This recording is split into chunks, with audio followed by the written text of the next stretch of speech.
Well, first off, thank you to everyone who was in that video. It was so sweet. Good evening, everyone. I would like to start off by thanking a few people who made this night possible for me. First, I would like to thank the committee for selecting me.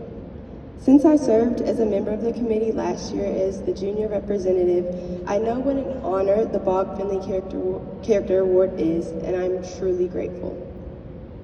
I would also like to thank 3 Hoover faculty members who have positively impacted the course of my high school career. Mr. Peterson, thank you for nominating me for this award. Without you, I would not be up here today. Thank you for seeing my true character. Coach Crystal Johnson, not only are you the best coach I've ever known, but you are an amazing woman who taught me what it means to be a woman of impact. Ms. Coleman, thank you for always being there for me. From elementary to high school, you have been a constant source of unwavering support. To my friends and family, without your love and support, I would not be the young woman I am today.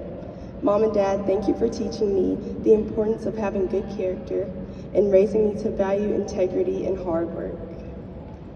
We are here today to celebrate Bob Finley and his legacy of good character. What does it mean to have good character?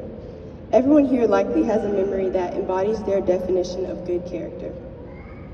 My parents have always told me to treat others the way I would want to be treated, and that has resonated with me ever since I was a little girl. When I leave the house, they remind me to leave it better than I found it.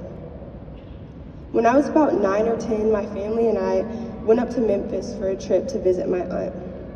One day after eating a huge meal, we left the restaurant and headed through the park with our leftovers in hand. As my family kept their pace, I saw a man digging through the trash can. I started to fall behind. Something about that sight just did not sit right with me. I asked my mother why he would be looking in the trash can, and she replied, "He may not have anything else to eat." That statement was foreign to me. The idea that someone did not have the means to eat a real meal every day did not make sense in my head. At that moment, something came over me. I immediately turned back around. My family asked where I was going, and I said, "We have to go back. I want to give the man my leftovers. I can't leave him without food when I know that we have more than enough." We walked back, and there he was, sitting on a park bench. I said hello and gave him my box of food. The smile that appeared on his face is something that I will never forget. And from that moment on, I knew that I forever wanted to make people smile like that. I like to say that that afternoon in Memphis altered my perception on life completely and set me on my path of good character. I realized that I had the ability to make a positive impact on someone else's life if I just allowed myself to have the capacity to empathize with others. That day, I learned what it truly meant to leave it better than I found it. Every day, we have a chance to leave someone, something, or someplace better than we found it if we are intentional and have compassion. Before I end, I want to mention 3 people who I know, if time allowed it, would be here sitting in front of me tonight.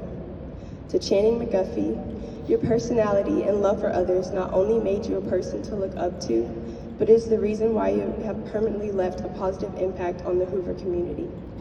Caleb Miller, your passion for knowledge and hard work in cancer research inspired everyone who knew you to strive for academic excellence. And Lily Beam, serving as SJ president allowed me the privilege of getting to witness through you every day the power of having a kind heart.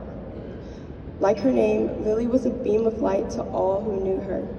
Her sweet soul and infectious personality displayed what it meant to have great character. As I embark on the next phase of my life, I will take the impact of these 3 friends that they have had on me and pay it forward. I will honor them by serving my community, striving for excellence, and loving people with a kind heart. I will carry their legacy just as the Finley Committee continues to carry on the legacy of Coach Bob Finley. So, as you leave here tonight, I challenge each of you to decide, what will your legacy be? How will you leave it better than you found it? If we each set out to do this, surely our schools, our community, our state, our country, and our world will be a better place. Thank you.